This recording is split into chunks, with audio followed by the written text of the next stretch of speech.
Hello நண்பர்களே, welcome to mix media. நீங்கள் உங்கள் வீட்டில் கத்திரிக்காய் யூஸ் பண்ணி சாம்பார், குழம்பு, பொரியல், கூட்டுன்னு பல வகையாக செஞ்சுருப்பீங்க. நம்ம இன்றைக்கி இதில் மசாலா ஸ்டஃப் பண்ணிவிட்டு செய்ய போகிற ஒரு மசாலா கிரேவி தான் பார்க்க போகிறோம். வாங்க வீடியோக்குள்ளே போகலாம். நம்ம இந்த மசாலா ஸ்டஃப்டு பிரிஞ்சால் கறி செய்கிறதுக்கு நமக்கு குட்டி குட்டியான பிரிஞ்சால் தேவைப்படுது. ஸோ குட்டி குட்டியான பிரிஞ்சாலாக செலக்ட் பண்ணி வாங்கிக்கோங்க. வாங்கிட்டு அதுக்கு 4ஆக கட் பண்ணிக்கலாம். கட் பண்ணிக்கிட்டு கடாய் வச்சுட்டு சால்ட் ஆட் பண்ணி கொஞ்சமாக வாட்டர் ஆட் பண்ணிவிட்டு இந்த கத்திரிக்காயை பாயில் பண்ணுவோம். ஒரு 5 மினிட்ஸ் பாயில் பண்ணிங்கன்னா சரியாக இருக்கும். இது ஹாஃப் பாயில் ஆனால் நமக்கு பர்ஃபெக்டாக இருக்கும் நம்ம இந்த ஸ்டஃப் பண்ணுறதுக்கு. இல்லை அப்படின்னா ரொம்ப வெந்துருச்சுன்னா நம்மளுடைய மசாலா நம்ம ஆட் பண்ணும்பொழுது ரொம்ப இதாக கசங்கிடும். அதனால் ஹாஃப் பாயில் ஆனதும் எடுத்துக்கலாம். இப்போ நம்ம கத்திரிக்காய் பாயில் ஆயிடுச்சு. அதை ஒரு பிளேட்டுக்கு ட்ரான்ஸ்ஃபர் பண்ணி எடுத்துக்கலாம். இந்த கறிக்கு தேவையான மசாலாவை நம்ம இப்போ ரெடி பண்ணிக்க போகிறோம். அதுக்கு நம்ம மிக்ஸி ஜார் எடுத்துக்கலாம். மிக்ஸி ஜாரில் 4 பல்லு பூண்டு, சின்ன துண்டு இஞ்சி, கூடவே 2 ரெட் சில்லிஸ் எடுத்துக்கோங்க.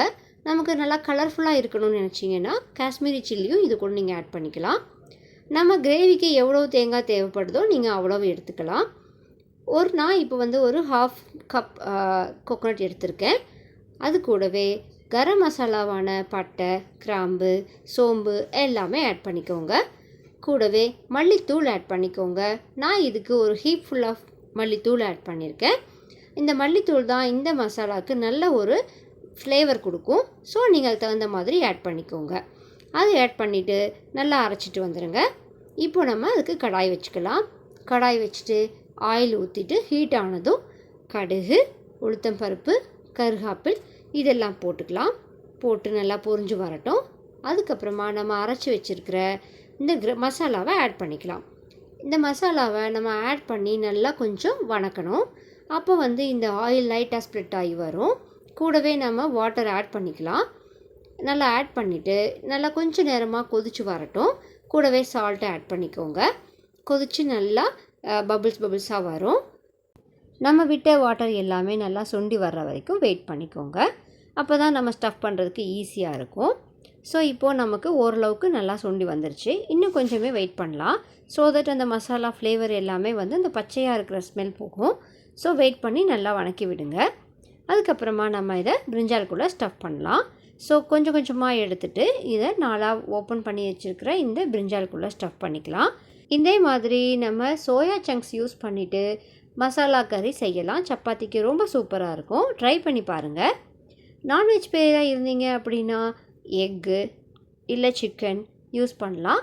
அதுக்கும் இந்த மசாலா ரொம்ப ஆப்டாக இருக்கும்.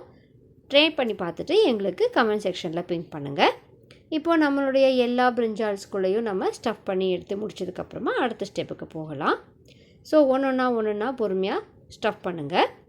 கத்திரிக்காயில் நிறையா அயன் கண்டென்ட் இருக்கிறதுனால ரெகுலராக நம்ம கத்திரிக்காயை எடுத்துக்கணும். ஸோ நம்மளுடைய கத்திரிக்காய் எல்லாமே ரெடி ஆகிடுச்சு. இப்போது நம்ம ஸ்டவ் ஆன் பண்ணிவிட்டு நம்ம சேம் கடாய் எடுத்துக்கலாம். அதில் கொஞ்சமாக ஆயில் ஆட் பண்ணிவிட்டு நம்ம ஸ்டஃப் பண்ணி வச்சுருக்கிற எல்லா கத்திரிக்காயுமே உள்ளே போட்டுக்கலாம். போட்டுட்டு லைட்டாக கலக்கி கொடுங்க. ரொம்ப போட்டு கலக்கிடக்கூடாது, இல்லைன்னா நம்மளுடைய கத்திரிக்காயெல்லாம் கசங்கிடும். ஸோ லைட்டாக பரட்டி கொடுத்துட்டே வாங்க. நமக்கு சப்போஸ் இந்த ஸ்டேஜில் இந்த மசாலா கத்திரிக்காயை நான் ஆயில் ஃப்ரை பண்ணி சாப்பிட்லான்னு நினச்சிங்கனாலும் ஆயிலை டீப் ஃப்ரை பண்ணிக்கோங்க. ஒன்றா போட்டு எடுத்து நான் இன்றைக்கி எல்லாத்தையும் ஒன்றாவே போட்டுட்டேன். ஸோ பொறுமையாக கலக்கி கொடுங்க, ரொம்ப கலக்கிட வேண்டாம். நம்மளுடைய கத்திரிக்காய் சூப்பராக ரெடி ஆகிடுச்சு. இந்த ரெசிபி தோசைக்கு, சப்பாத்திக்கு, சாதத்துக்கு ரொம்ப சூப்பராக இருக்கும். சுடு சாதத்தில் இந்த கத்திரிக்காயை போட்டுட்டு பிசைஞ்சு சாப்பிட்டிங்கன்னா ரொம்ப சூப்பராக இருக்கும். ட்ரை பண்ணி பார்த்துட்டு இந்த டேஸ்ட் எப்படி இருந்துச்சு அப்படின்னு எங்களுடைய கமெண்ட் செக்ஷனில் பின் பண்ணுங்கள். இப்போது நம்மளுடைய கத்திரிக்காயெல்லாம் ஆயில் லைட்டாக ரோஸ்ட் ஆகிட்டே வருது. அதே மாதிரி அப்போ லிட் போட்டு ரோஸ்ட் பண்ணி வைங்க. லைட்டாக திருப்பி கொடுத்துட்டே வாங்க. அப்போ தான் ஆயிலில் சூப்பராக ரோஸ்ட் ஆகும். ஸோ பொறுமையாக இப்படியே பண்ணிகிட்டே வந்தீங்க அப்படின்னா உங்களுடைய கத்திரிக்காய் ரெடி ஆகிடுச்சு. இப்போ நம்ம ரெசிபியோட எண்டுக்கு வந்தாச்சு. இதே போல் இன்னும் பல ரெசிபீஸ்க்காக எங்கள் சேனலை சப்ஸ்கிரைப் பண்ணிவிட்டு காத்துருங்க. டாட்டா, பாய் பாய்.